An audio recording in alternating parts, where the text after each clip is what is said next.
हनुमान मंदिर निर्माण समिति द्वारा नगर पंचायत अंतागढ़ में भव्य हनुमान मंदिर बनाया गया है, जिसमें मूर्तियों की प्राण प्रतिष्ठा महोत्सव में 208 महिलाओं की कलश यात्रा के साथ शुरू हुआ।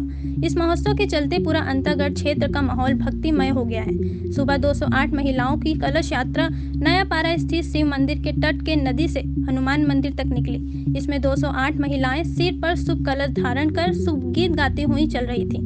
हनुमान मंदिर में मूर्तियों प्राण प्रतिष्ठा का कार्यक्रम 5 दिन तक चलेगा, जिसमें आज प्रथम दिन है।